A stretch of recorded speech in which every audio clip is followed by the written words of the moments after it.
Hello class 12th. So the first principle, that is division of work. Mr. Henry Fayol ने कहा कि division of work कीजिए। उन्होंने अपना पहला प्रिंसिपल जो दिया है ना, यह एक सीरीज़ है तो उसमें यहाँ पर जो आपकी बुक ने पहला प्रिंसिपल देता है वो है डिवीज़न ऑफ वर्क।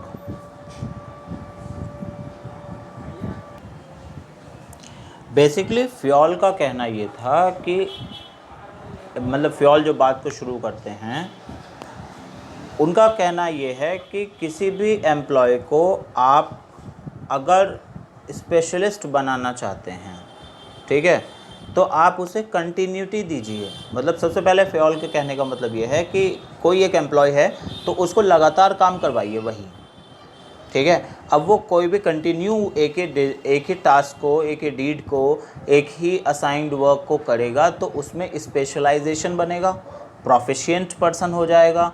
और अगर स्पेशलाइजेशन बनता है तो ही ऐसे पर्सन जो हैं वो एफिशिएंट जॉब कर पाते हैं, एफिशिएंट वर्क कर पाते हैं, है ना। और एफिशिएंट वर्क होता है तो हमारे पास लेस कॉस्ट में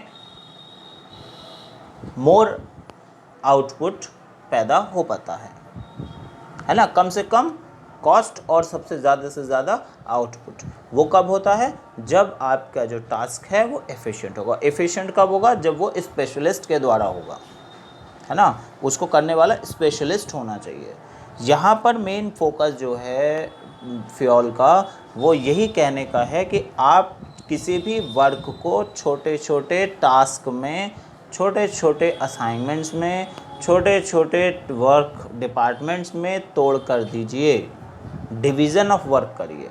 इकट्ठा सिर पे रखेंगे गलती होगी और ख़त्म। टाइम तो खर्च हो ही रहा है, कॉस्ट खर्च हो ही रही है, आप उससे कितना आउटपुट ले पा रहे हैं ये आपके इस डिसीज़न पे डिपेंड करेगा कि आपने वर्क को कैसे असाइन किया है। तो डिवीज़न ऑफ वर्क बहुत ज़्यादा इम्पोर्टेंट है एक इस मायने में, ठीक है, कि आप काम को बांट देते हैं और मतलब छोटे छोटे हिस्सों में करवाते हैं और लगातार करने देते हैं किसी एक एम्प्लॉय को, है ना।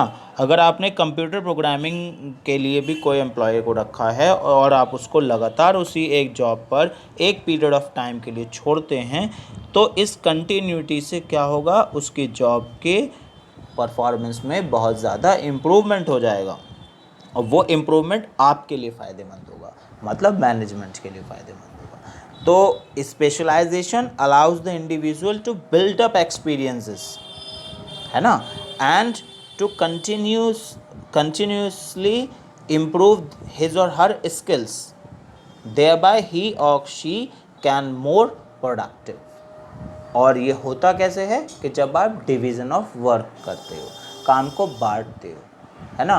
पहले देखो यहाँ पे दो चीज़ें आती हैं।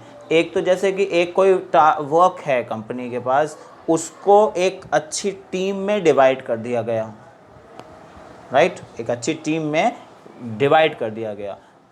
तो आपने यहाँ पर भी डिवीज़न ऑफ वर्क किया, एक काम, बड़े काम को बहुत सारे लोगों में बांट दिया कि आपको बस इतना पोर्शन करके लाना है, आपको सिर्फ इतना पोर्शन करना है, आपको सिर्फ इतना पोर्शन करना है। एक पीपीटी बनाने को दी है, या जो है कोई और टास्क, जैसे आपको स्कूल में मिलता भी होगा, टीचर्स आपके देते होंगे, है ना। एक टास्क बहुत बड़ा होता है तो उसमें पोर्शन दिख कर दिए जाते हैं कि बेटा आपको ये करना है, आपको ये पार्ट करना है, आपको ये पार्ट करना है, आपको ये पार्ट करना है। तो वो एक एक पार्ट पर ही आपका कंसंट्रेशन होता है ना।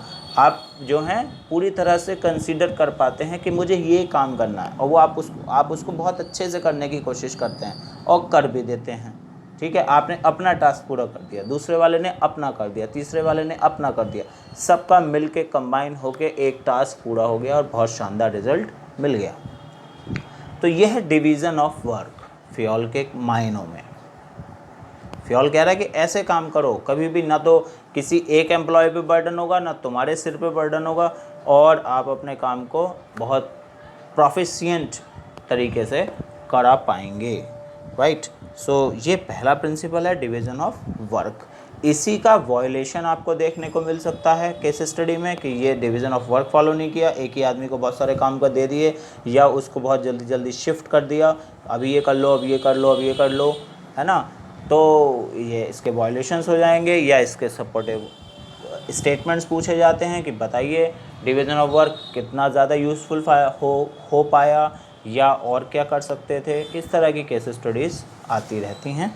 ठीक है, आगे इसके बारे में और बात करेंगे। नेक्स्ट जो प्रिंसिपल है अकाउंटेबिलिटी और रिस्पॉन्सिबिलिटी के बेसिस पर, राइट।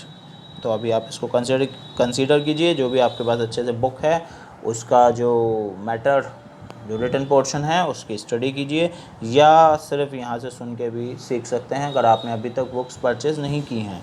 ठीक है, क्योंकि मार्केट्स अभी ओपन नहीं है, कोरोना टाइम चल रहा है, बहुत प्रॉब्लम है। तो आप बस इस चैनल के साथ रहिए और सीखते रहिए। ठीक है, जो भी कोई डाउट है वो आप मुझे कमेंट करके कह सकते हैं। अभी तक चैनल आपने सब्सक्राइब नहीं किया है तो सब्सक्राइब कीजिए। अगर फेसबुक पे देख रहे हैं तो पेज को लाइक कीजिए। Thank you very much.